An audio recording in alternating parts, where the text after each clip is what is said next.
I want you to relax with the Beatles tribute band. There's no yellow submarine needed for the spectacular come-together taking place tomorrow night at Red Rocks Amphitheater. And the man with the plan is Dominic Dezzutti, who is also going to play along with me once again. We're going to play Sing That Song. Oh, boy. We're going to have fun. And he actually has a pretty good voice, too. But the Beatles, I mean, they still live on. People, generations later, people love them. Why do you think they're still listening to their music?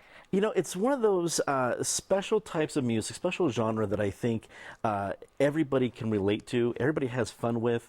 It's not too young, it's not too old. That's the wonderful thing about this concert. We see grandparents with their grandkids, and they're both enjoying the heck out of the show. It must be special music in order to capture that kind of an audience. But the band itself had such a significant role in music. It was huge. I think not only were they part of the British invasion, but I think they really were part of the whole difference in rock and roll. And they had such staying power that all the different songs, they had such hits, and then they went from huge to astronomical. So it's astonishing how much of their music, even though they really weren't together all that long, it's part of like an American DNA. It's really part of what we do. You're right. And how did they get the name Beatles? It's a crazy story. It all comes down to John Lennon and, frankly, his love of the Wild Ones. The movie with Marlon Brando, and that gang in there was called the Beatles with 2 E's. And between a couple different name changes and things like that, John Lennon eventually got to the Beatles. That's interesting, and I come from radio. I should have known that. I never knew that story. It's a wild story. A couple twists and turns here and there. That's certainly the short version, but that's where it came. It's all Marlon Brando. Who would have thought he helped to give us the Beatles? Dominic, what song do you think really launched the Beatles into the spotlight? Yeah, that's a great question.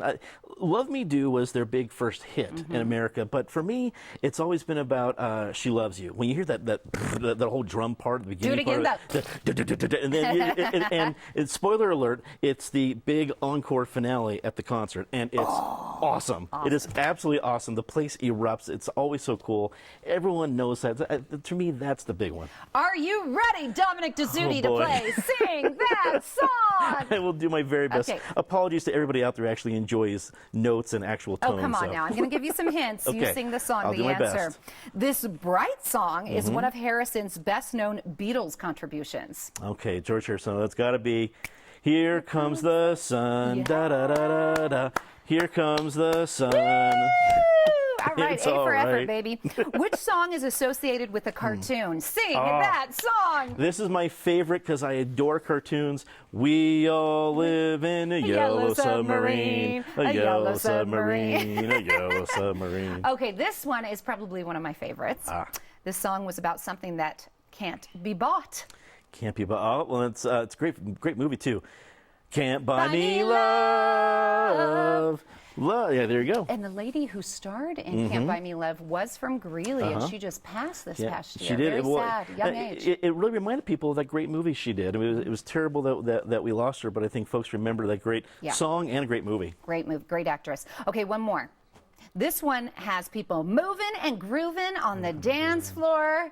It's got to be Ferris Bueller's favorite song. All right, you got to help me with this one. You got to do the ooh part. Okay. Like, twist and shout, twist and shout. Come on, come on, come on, come on, come on, baby, now. Come on, baby. Come on and work it on out. Work it on out. Ooh, you know you twist so fine, twist so fine. There's the real singer. That's fantastic. That was awesome. At the 1964 Beatles Tribute Anniversary Concert, what can the audience expect? It's tomorrow night at Red Rocks. It's tomorrow night. First of all, it's going to be a fantastic time. Anything at Red Rocks is awesome, but it's the best music in the world at the best concert venue in the world, and it's so much fun. Like I said, grandparents with their grandkids, because the band really enjoys themselves, and I think that really comes out in the energy they give to the audience.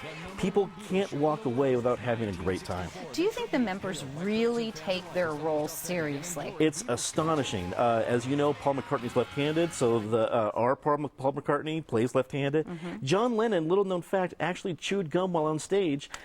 our John Lennon chews gum while on stage. So Oh my they gosh. are dedicated. Could you imagine No. if eBay was around back then, if he spit out his gun, people would say, like, I have John Lennon's gum.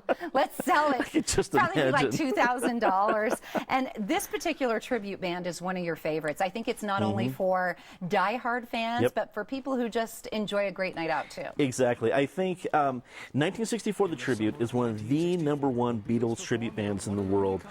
They've won awards in Liverpool, who you know their Beatles, and we've had them every year. So the fans have really replied, this is the man we want to see. They do such a marvelous job, and they enjoy being here. That comes out. When people want to be there, it shows, and you have such a great time. All right, slap my palm. You did good. Thank you High so five, much. baby. I Tomorrow really night, appreciate it. gates open at 6:30. The concert gets rocking at 8. You can buy your tickets online at CPT12.org/1964. Go back in time to August of 1964 when the British invasion first came to Colorado. It's sure to be a night to remember. I hope you have fun.